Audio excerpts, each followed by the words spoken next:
I healed. And then after I healed, I was like, oh, I'm all done, according to the textbooks. But then I'm like, I've got three things going on here that are still. So I cleaned up the story beings. And when I did that, that was like polished. And I'm like, oh my God, that makes so much sense. And then I started actually with mindful talking. Mindful talking is where it came from. And so I'm going to start with story beings. We are story beings. It's an obsession I've had for decades. Back in 2015, I noticed our obsession with story. Obsession. Human beings have an obsession with story.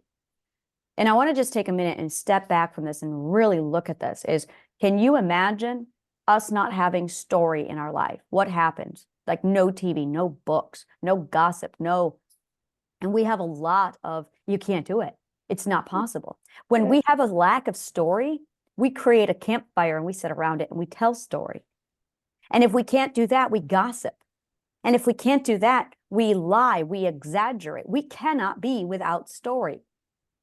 Our stories are our identities and our coordinates. That is a big fucking deal. They are so vital to our mental health that if we don't have our story, we don't know who we are and we don't know where we are, and it fucks us up. In the movie IQ, IQ is a movie about Einstein playing a matchmaker. True story. It's a hilarious movie. Einstein plays a matchmaker. And it is one of the most funny movies. And there's a moment where they go into a laboratory. Einstein is not impressed. He goes into this laboratory and there is a man inside this room, and the room is isolated from any windows. The man has been in this room for 30 days and he's screaming hysterically. And the actor, Tim Robbins, walks up and he goes, what's going on with this guy? And immediately the scientist is like, oh, don't touch him. Don't interfere with that. And he's like, what? Well, he's screaming. Yes. It's an experiment I'm on. Well, what's going on? He's been in there for 30 days without any or without any clock, without any watch, without any source of time. We completely deprived him of time and the date because we wanted to see what the effects are on the human mind. And the man is insane. He doesn't know if it's day. He doesn't know if it's time. He doesn't know what time it is. He doesn't know how long he's been in this box. He has lost all form of time. He is in a full state of disorientation. And he's insane. He's screaming. He's hysterical. So there's a whole lot of chaos. They don't like this guy. He's an absolute wet blanket. And at one point, they're like, oh, doctor, take a look at this. And they look back over. And the man is calm. Tim Robbins gave his watch to the man in the box. And his watch tells you the time, the date, everything. And the man received the date, the time, and he calmed. So I see a lot of people walking around chaotic because they've lost their story. They don't know who they are and they don't know the coordinates. And when I got mine, and that's what therapy is. When you walk into therapy, you're going, all right, heal me because my father and my mother did this to me, or my husband did this to me. Oh, honey, no, that's not what we're doing here. What we're doing here is we're giving you back your identity and your coordinates. So you know where you are in the dimension of time and space, because that is really what you've lost. That's what we all have lost. Once you get this big picture that our stories are our identity and coordinates, it changes everything. Projection is when you put yourself in another person's story, and internalizing is when you put someone else into your story. So when I heal people, I say to them, you need to stay in your own story. And that's really what you need to focus on, because every time you step out of your story, you lose yourself. Now, here's the problem. And this is where it goes back to the third point, is the isolation and the walkabout. And this is where things really fall apart. When I say be isolated, go on walkabout, it's terrifying and it's scary. And there's a lot of people who are like, I don't want to be alone, because it's terrifying and we need community. The thing is,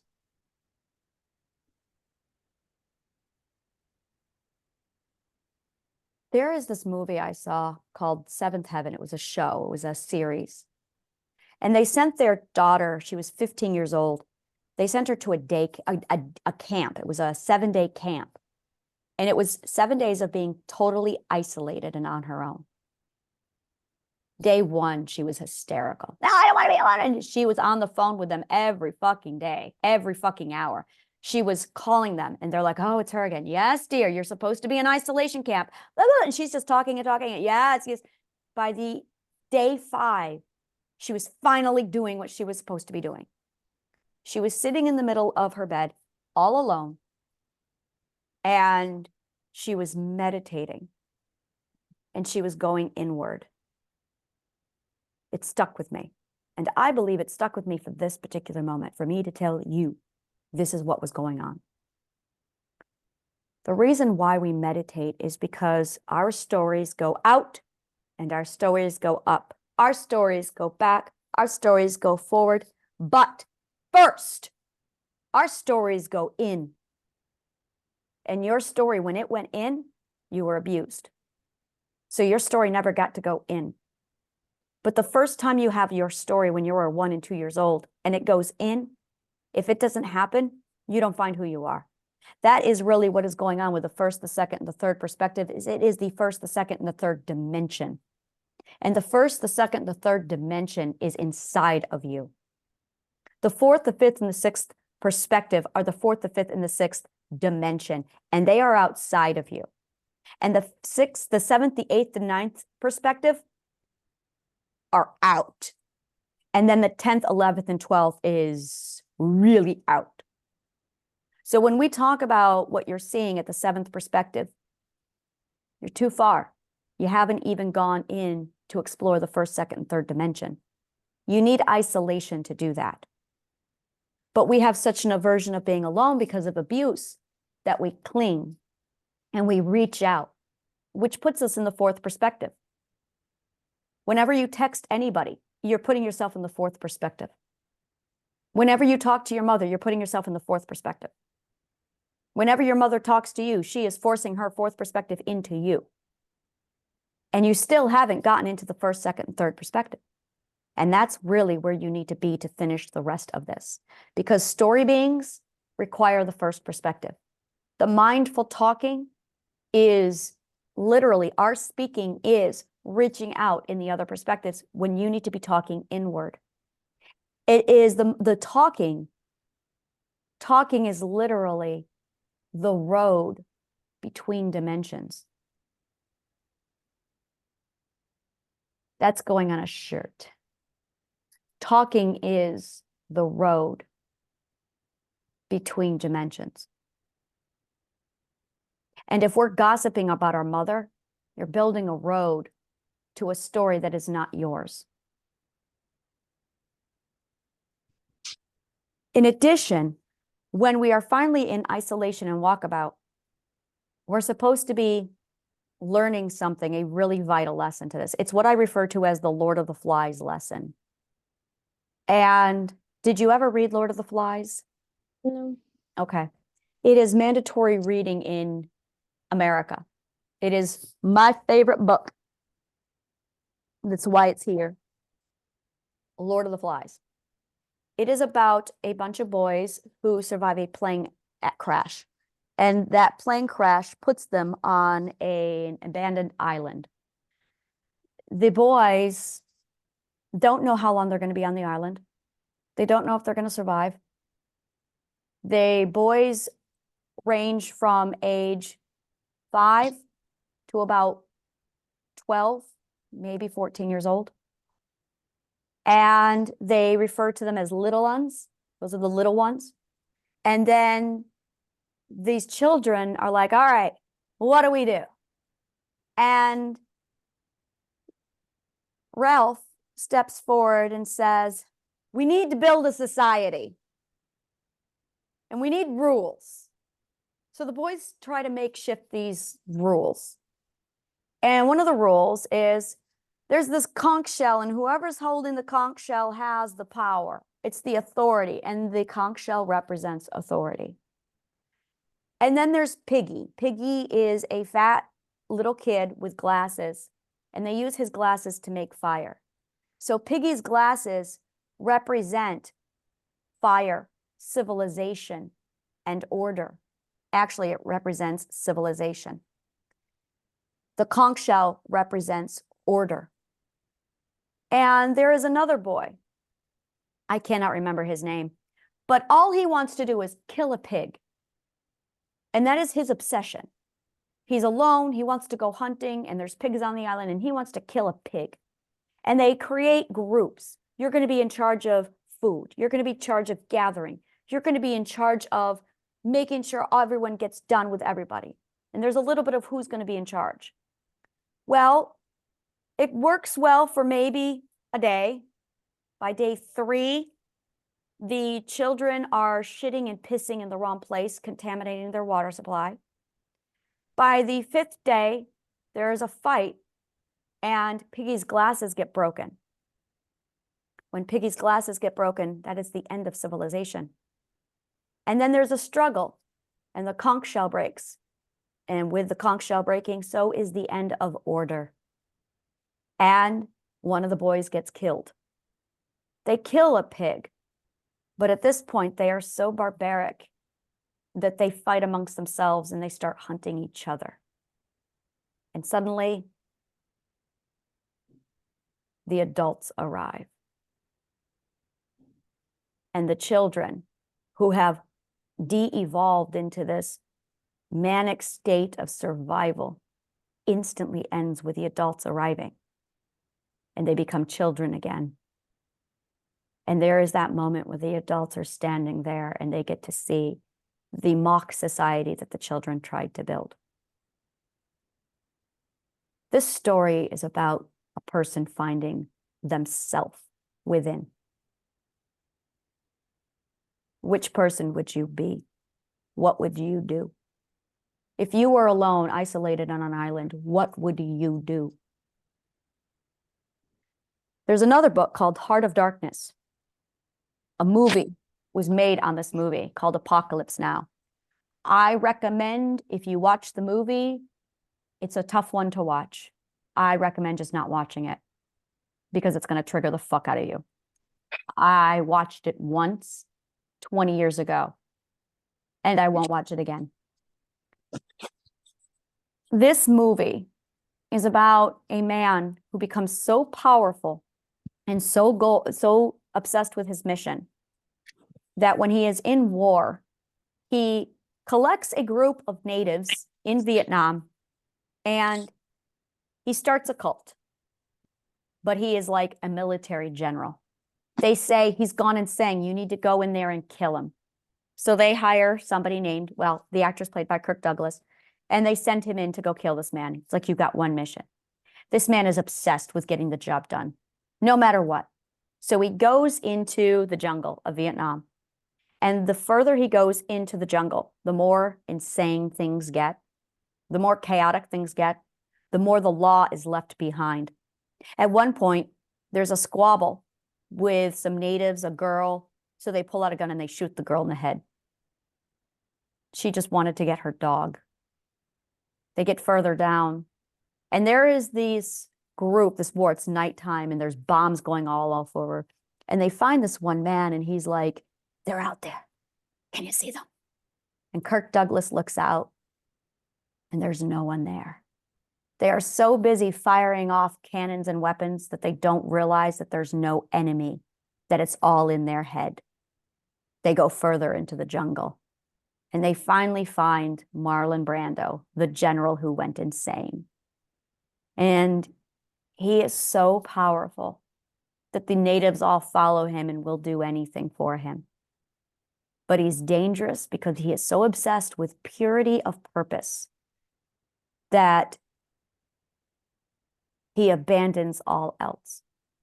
So Kirk Douglas kills Marlon Brando, and he walks out of the cave, and there is his tribe bowing to Kirk Douglas, ready to take him on as the new leader. And Kirk Douglas has a choice. Do I lead and continue, or do I go back to civilization? He goes back to civilization. But again, it's the exploration of us within. And when you start really going in, it requires pure isolation to the point where when you make a choice to open your mouth and speak a word, you are choosing what bridge to build. You are choosing who to connect with. You are choosing what story to put into yours. That's mindful talking. But you don't get to mindful talking until you isolate and go within. And this is the part that I don't know how to articulate precisely. When you first go into this world of self-isolation, self-exploration, it's like you are literally a pioneer in the frontier of the self. And we're in our minds of, oh, I need help. I need this. I need to talk about this. I need to be still. Because now you are in the journey of the self. You have all the tools you need. You have all of the resources you require. Now, this is about choice. Choosing what is required to be talked about, what is required to be done, and what is required to move forward. If you have a struggle, you can call somebody up and talk about it and tell them about it, or you can problem solve. When I first did my isolation, I wanted to tell my partner about every little problem that came. And I realized for every time that I told him about a problem, I wasn't problem solving. Every time I gossiped, I wasn't problem solving. Every time I was checking in to find out how somebody else was doing, I wasn't problem solving. You cannot problem solve if you are in someone else's story. And that is what you learn when you venture into the self. That is a real core. That's it right there. Is you cannot problem solve and do anything else. So this comes down now to a real solid choice from this point on. Either you are going to problem solve or you're going to run around like a chicken with its head cut off. And that's it. Those are your choices. And if you stop to tell somebody about it, boom, you're a chicken with your head cut off. Because you're not problem solving. The thing is, if the building is on fire and you're running around like a chicken, the building's going to burn. And that's creating more chaos. You don't have time to talk about it. You have to do. So you can talk or you can do. And the more you talk, the less you're doing. And we see this a lot with gossipers. People are more obsessed with wanting to gossip and vent, and they're busybodies. They want to involve themselves in everybody else's story while the building burns. Your mother is notorious for this. And if you're not aware of it, you too will run around talking about the problem while the building burns.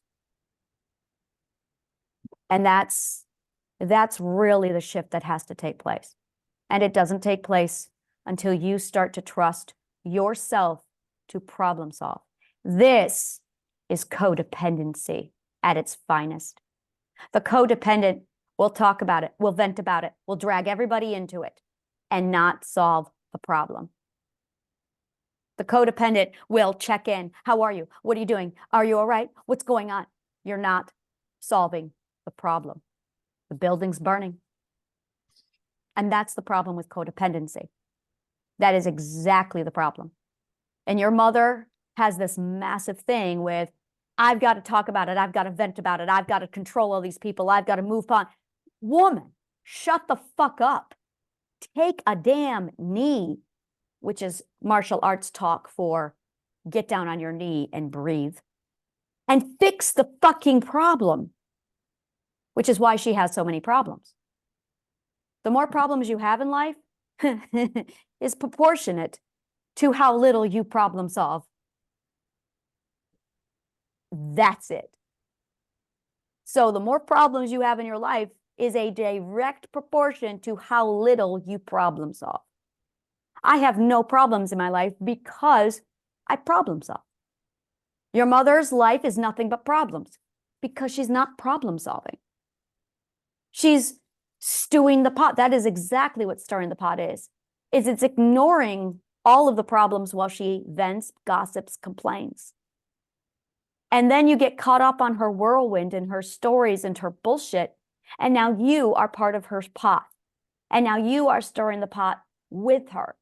And you're both oblivious to the fact that neither one of you is putting out the fire. And you can't put out her fires for you. That's what she wants you to do because she's codependent. And I can't put out your fires anymore for you.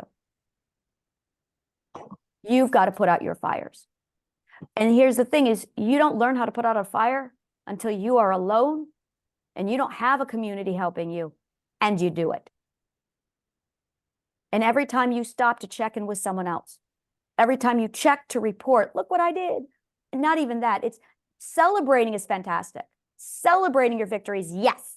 Yes. But talking about it before, that's the problem. What are you doing? You have an emergency. You need to be taking care of the emergency, not texting people. Yeah. And that's what a lot of people don't get. This is what our society trains us to do. There's a problem. Oh, let's talk about it. Let's text about it. Oh my God, this is what's going on. What are you doing? You've got a problem. Go fucking take care of it. But we're not talking about that. Instead, we're gossiping. And this is how we are taught. Triadic healing is designed to step in, interrupt, redirect, and get back to you need to be problem solving this. So that I think that's the isolation, the walkabout, the story beings, and the mindful talking. That's all of it.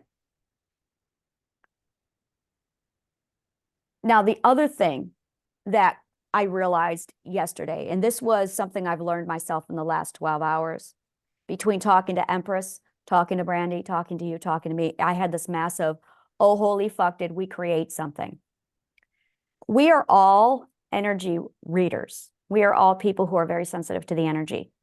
And every one of us comes from a place that has absolutely no credibility on this skill. So every one of us has been taught to gaslight and dismiss the energy. But I found something yesterday. I realized I created a place where the energy is the first and number one thing to listen to. So when we were going over everything yesterday morning and I talked on the phone with Empress, and Empress said, I don't know, I feel something's off. And she dismissed it, gaslit herself and said, oh, but that's nothing. And I said, Empress, you are among energy walkers and we all can feel it. And she went, yeah, I'm not alone. We all can feel it. What we have is a force field, literal, a force field of energy around us in this community. And everyone in this community basically has an ESP skill. It is very young. What we are all dealing with is early ESP. Do you know what that means? It is the ability to read minds through the sixth sense. Mm. It eventually will become telekinesis and telepathy. Do you know what that means? Yeah, That's what we're talking about. that's cool. It is cool. It's going to evolve to that, but it's not there yet. We are in the early stages of it. We have a lot of discipline before we get to that point, but it started. That's what the sixth perspective is it's when the first of the ESP turns on. Now I'm all the way up to stage 12, which means I've achieved a discipline of stay grounded, stay centered, feel, listen to the energy. I would say Brandy is probably a stage 9. Wow. My partner is 7th, maybe higher. Empress is easily a 6th My point is, we're feeling it. What So am I? I think you just crossed over to seventh. The fact that you can see what you're seeing, I think you are officially a seventh. I'm a Now, seventh perspective? yes, we talked That's about this yesterday.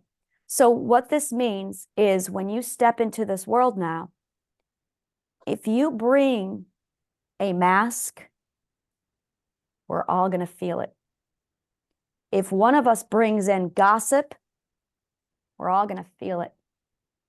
If any of us brings in a hidden agenda, we're all going to feel it.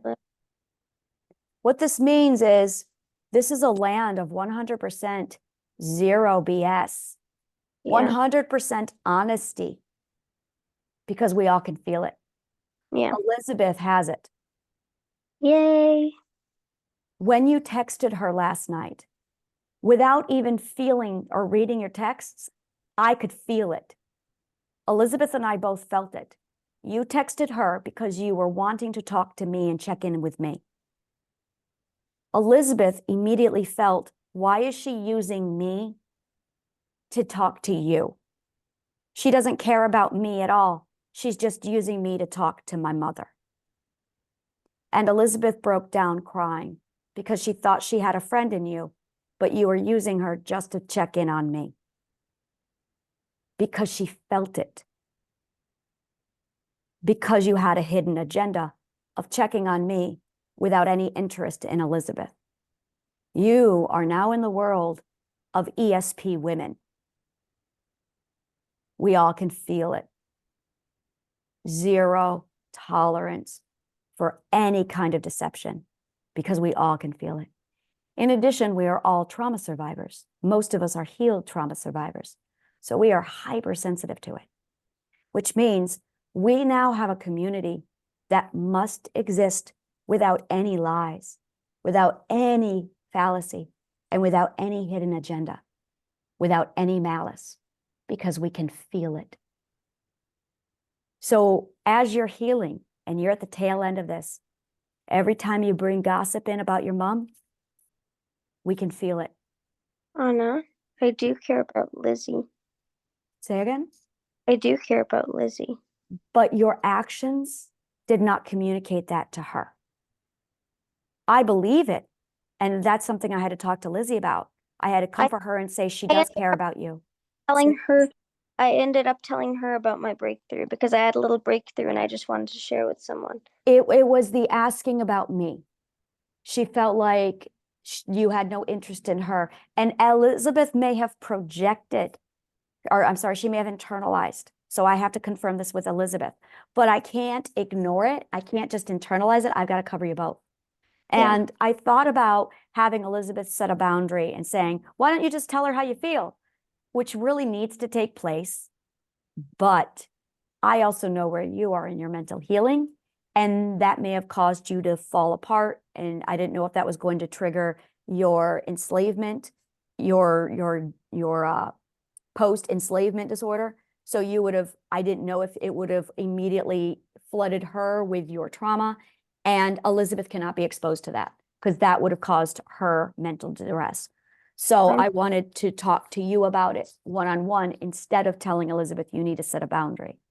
I'm so sorry. It's lack of awareness. Apologies are a form of abuse. Don't use them. Don't use apologies.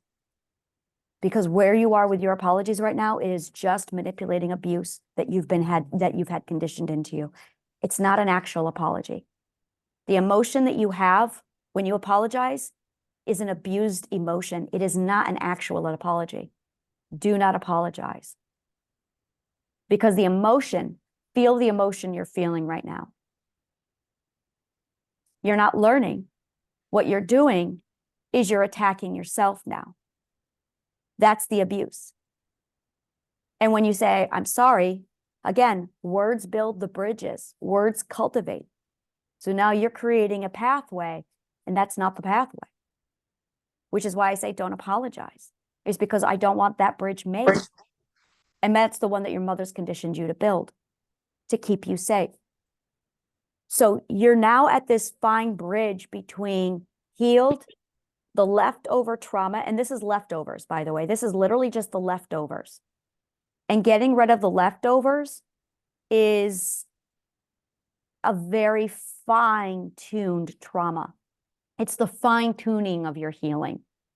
And it's not in existence. It's something that I had to discover myself very recently. And I do mean, like, we're in December.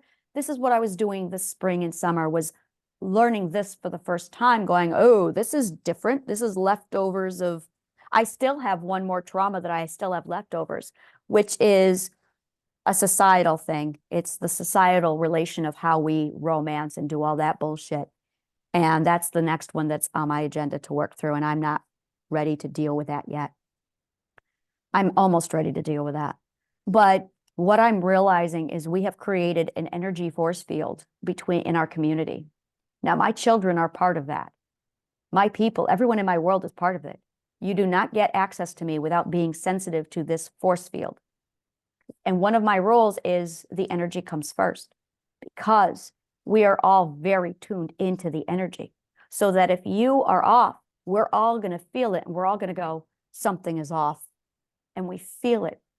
So it's vital that we all find our grounding rod and stabilize and stay in our story, because now when you leave your story, oh, it's going to ripple the entire force field, and we're going to feel it. We're going to feel every time one of us leaves the story. So every time I hook somebody up to the network, it's going to plug it in and make it wider, and we're adding to the network. And now I can feel it. Empress is part of the network. Napoleon is part of my network. Your mother is part of the network. And I'm going, ah, shit, I got to take care of them now, because they're part of the network. So if there's something wrong with them, it's rippling in. And I cannot have those people rippling their shit into my force field. So I either have to cut them out, or I need to cure them. But it requires a massive boundary between them and the force field, because now as we add to this, it's rippling, and it's going to get bigger, and it's going to get bigger. And the more people we connect to this, the more we're all going to tune in, and we're going to feel it. This is really fucking powerful physics.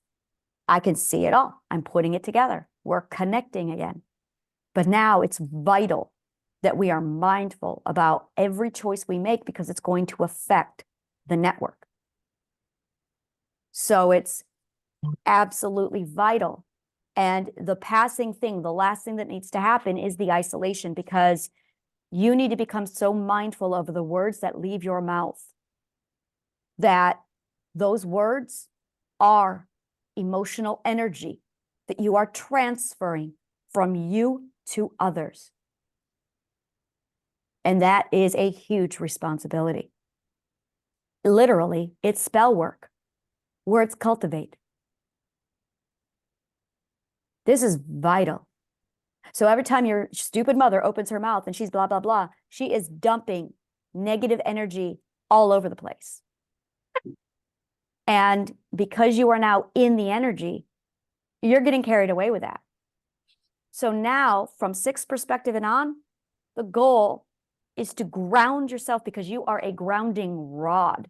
Do you know what that means in physics? You are a conduit of energy. We all are. And your mother does not have any fucking discipline on her energy. So she is like a fire hose spewing her poison all over the place. We cannot have that in the network. And you are in the network. So you've got to boundary up. Do not allow her to speak words to you, because those words are literally connecting negative electrical current into your brain, and your brain is hooked up to the network. Boundary up. When she spouts her garbage, shut it down. What I did with my mother, because my mother was a big gossiper, I would say to my mother, I can't hear this. And if you are going to gossip, I am going to have to end the call. And it's simple. Say again? I like that. Yeah. It'll work. Yeah. I cannot hear this. And if you are going to say it, I'm going to have to end the call. I only had to end the call twice with my mother. And then my mother learned, oh, I have to talk about positive, happy things. And it's this concept of, why do I always have to talk about positive, happy things? And here's the thing. I was like, oh, this is big. Let's talk about this. Why do I have to talk about positive, happy things? Isn't that what a family is for? Isn't that what my boyfriend is for? Isn't that what my partner is for? Why do I always have to talk about happy, positive things? So I went through my walkabout where I did the full isolated shutdown, and I still was texting every problem to my boyfriend. Oh my God, this is going on. Oh my God, this is going on. And then I went, go ahead. Because we manifest, because we're going to Because feel we it. manifest it. Yes. And then I stopped reporting every negative thing. I didn't give him any updates. Now I give him only positive updates. Now, in the evenings, only once, I give him a summation of the positives of my day. And I've been doing this now for about 4 months solid, and it was fucking hard. I felt betrayed. I felt abandoned. I felt rejected. I felt, if he's my partner, why isn't he providing this service for me? Because he was an emotional prosthetic to me. And then 3 days ago, I talked to David. David and I are very close friends. And I said, I think I need to just talk. And I opened up and I cried about my burden that I'm carrying with this whole thing and how much it's weighing on me and how I'm not understood. And it's the acceptance of me having to do it alone. And I felt understood. I felt supported. And I felt very icky inside. And I went, that was not the right solution. I needed to do that alone. Under no circumstances should we ever do any self-internal work with other people. And our society conditions us that we should. That's what love is. No, it's not. No, it's not. People are not our emotional dumping grounds. When you have something negative or hard that you are dealing with, if you are not asking for advice and direction, then you need to keep it private. Your electricity goes out, keep it private. I don't tell you when my electricity goes out. If you need advice or direction because you're 18, okay, then it's my electricity went out. What solution is this? I would then say to you, what are your options? Problem solve it. And I would walk you through the steps. I would literally teach you how to problem solve, and then I would leave you to solve it on your own. Because if I give you the solution, that's enabling. If I do it for you, that's enabling. That's what your mother would do. But if I teach you how, then you don't have to ask me for advice again. You just problem solve it. This idea that we have to use other people to misery loves company, to join us in our misery, that's not what people are for. If you have a problem, it needs to stay private. If you need advice or direction, all right, now we can talk about it. But if you're just wanting to vent or complain, no. Complaining means to express dissatisfaction. That is what complaining means. And the reason why we express dissatisfaction is because we're not problem solving. And we're not setting boundaries. Over and over again, it's going to keep coming down to those things. You have dissatisfaction because you're not problem solving and you're not setting boundaries. So you're going to have to choose. Am I going to, and learn from it? I am dissatisfied. This made me unhappy. What should I learn from this moment? I should have set a boundary and done this instead. That is problem solving. Instead, people just bitch, complain, and vent, or they'll gossip. And that's not okay. That is not okay. This is my energy pool. This is our energy pool that we're talking about. I don't want that shit in my energy pool. The energy pool does not want the shit in the energy pool. That's why the world is so shitty. Because everyone's talking about problems and no one's problem solving. So the process is complain. Complaining is expressing dissatisfaction. Instead of expressing dissatisfaction, analyze the dissatisfaction. Ask what happened and How can I prevent it from happening again? And it's always going to be boundaries. And that process is problem solving. So every time you complain about your mother, you failed to set a boundary and you're not problem solving. Every time something happens, you're not problem solving. And it's vital that you become mindful of this so you can catch yourself. And this is how you heal. This is how you change shifts in your mind. This is it right here. It is becoming aware from an outside perspective. It is watching yourself talk. Can you do this? When you are talking, can you take a third person point of view and watch yourself? Okay, this process is what I call shifting perspectives. I can do it very easily. I have done this my whole life, which is why I'm so good at it. This is how I cured myself. Is when I talk, I can take an omniscient point of view and watch myself so I can be on the stage and in the audience at the same time. This is the God code at work. Watch yourself living. Watch yourself talking.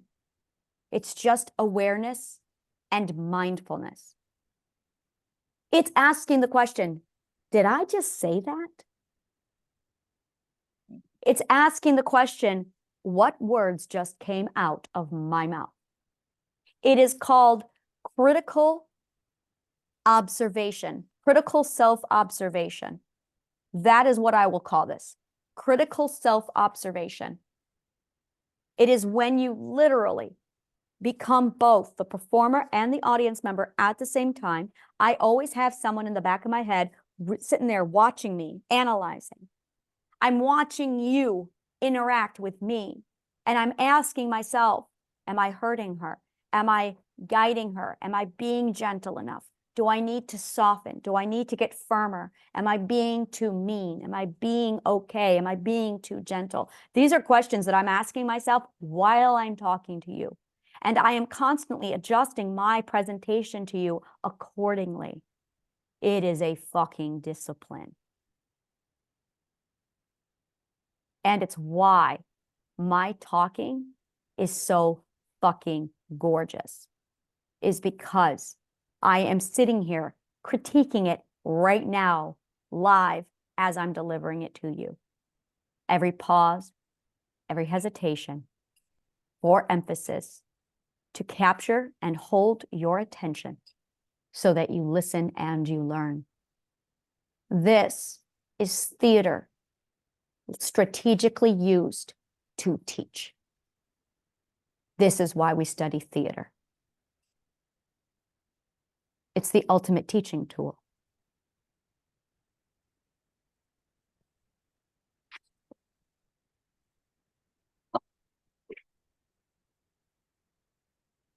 Once you get to this point where you can do critical self-observation, you have the ability to really start paying attention to every word out of your mouth. Practice it. If you're going to text, pause.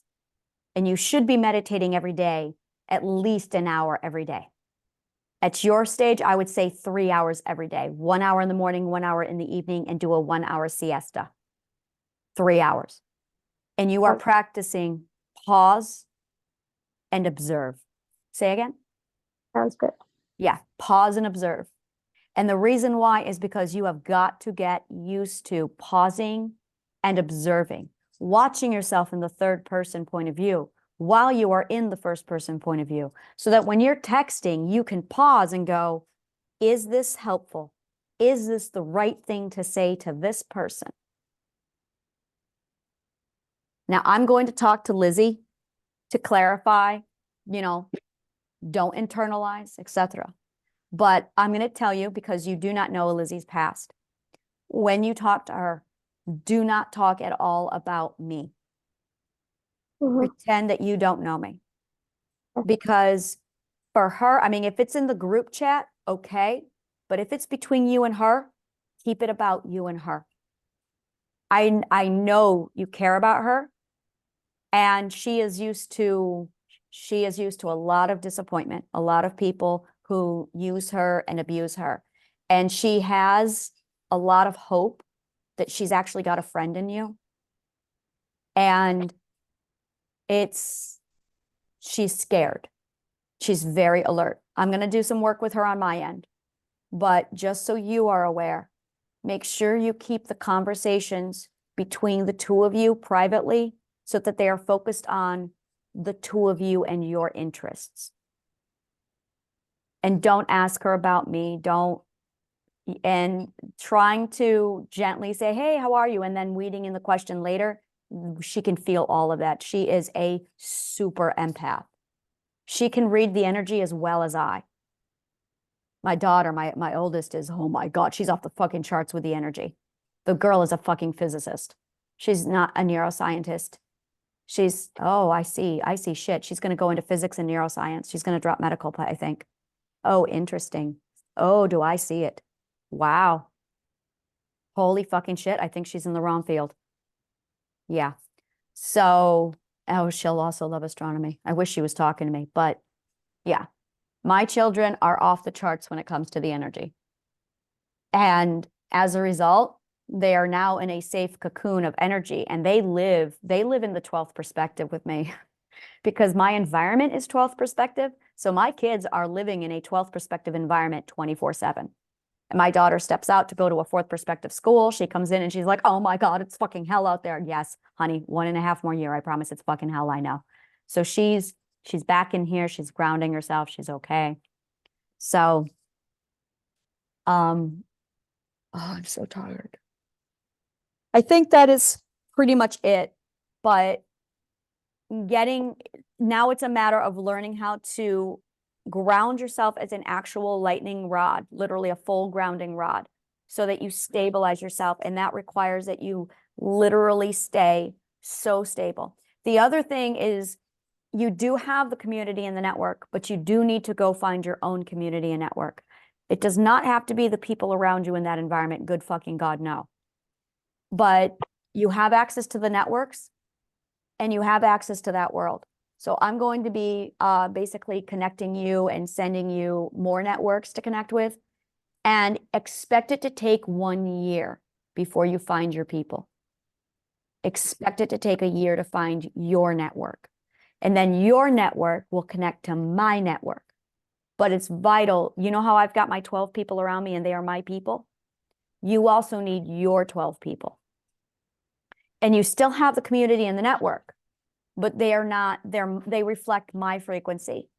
And your frequency is a different, no, we talked about this. I'm E major. So the people that are there are also E major. Now they are harmonic with me at different levels, but some of them are not my precise key signature.